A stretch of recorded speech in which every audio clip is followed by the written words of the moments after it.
नमस्ते, जय माता दी। कैसे हैं आप सब? Welcome back to my channel Ayushi World.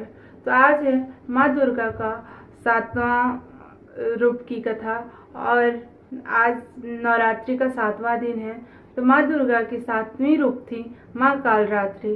तो आज की वीडियो में मैं आपको माँ कालरात्रि की कथा सुनाऊंगी। तो आप मेरे साथ पूरी कथा सुनिएगा और ध्यान कीजिएगा। तो कोई भी कथा सुनाने से पहले हम लोग माँ रात्रि की ध्यान करते हैं।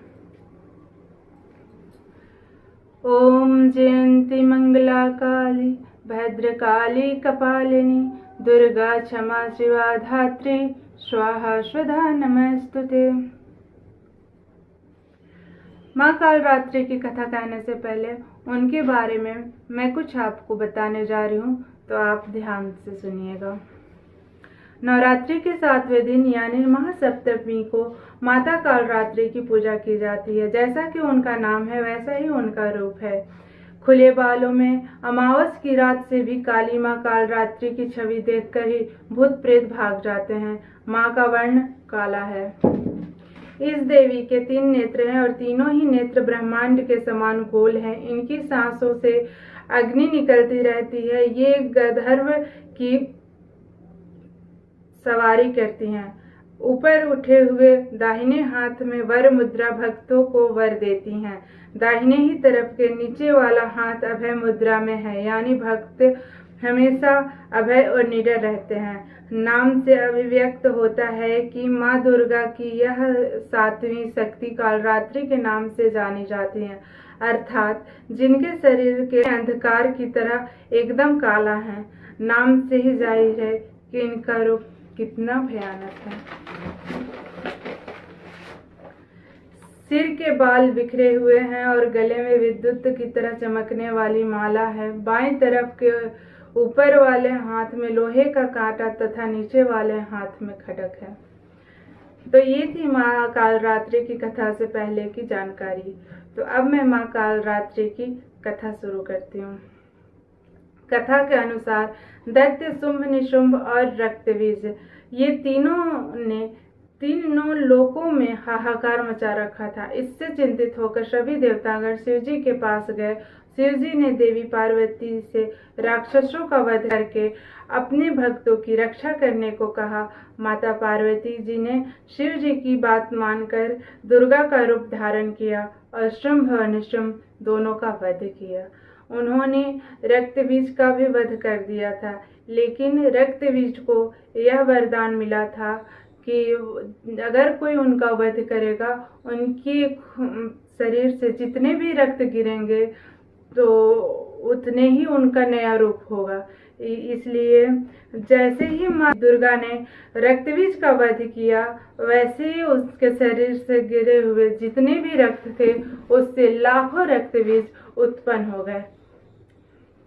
दुर्गा जी ने अपने तेज से कालरात्रि उत्पन्न किया। जब दुर्गा जी ने रक्तबीज के लाखों रूप को देखा तो उन्होंने अपनी तेज से कालरात्रि को उत्पन्न किया।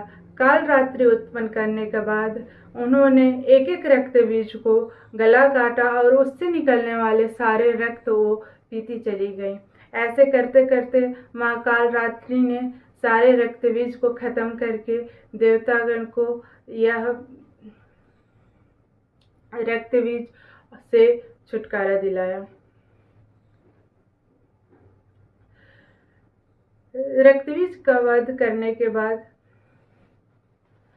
इनका रूप भले ही भयंकर हो, लेकिन ये सदैव शुभ फल देने वाली माँ है, इसलिए ये शुभकरी कहलाए, अर्थात इनसे भक्तों को किसी भी प्रकार से भयभीत या आतंकित होने की आवश्यकता नहीं है। उनके साक्षात्कार से भक्त पुण्य के भागी बनते हैं।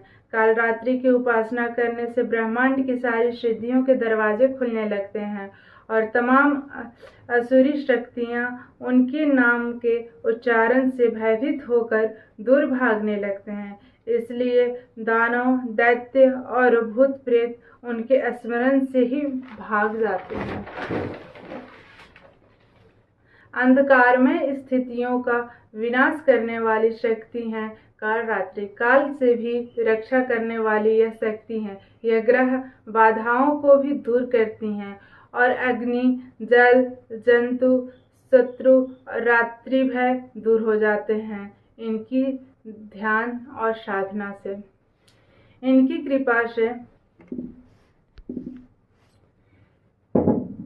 कृपा से भक्त हर तरह के भय से मुक्त हो जाते हैं। नवरात्रि के 7वें दिन माँ कालरात्रि की पूजा अर्चना की जाती है। माँ कालरात्रि की पूजा करने से शनि दोष समाप्त होते हैं। ये थी माँ कालरात्रि की कथा। आपको माँ कालरात्रि की कथा कैसी लगी आप कमेंट करके ज़रूर बताइएगा। अगर अच्छी लगी तो लाइक कीजिएगा और अभी तक अगर आपने मेरे चैनल को सब्सक्राइब नहीं किया है तो उसको कीजिए। तो मैं कल मिलती हूँ नए कथा के साथ। तब तक के लिए नमस्ते, बाय, जय माता दी। माता रानी कृपा करें।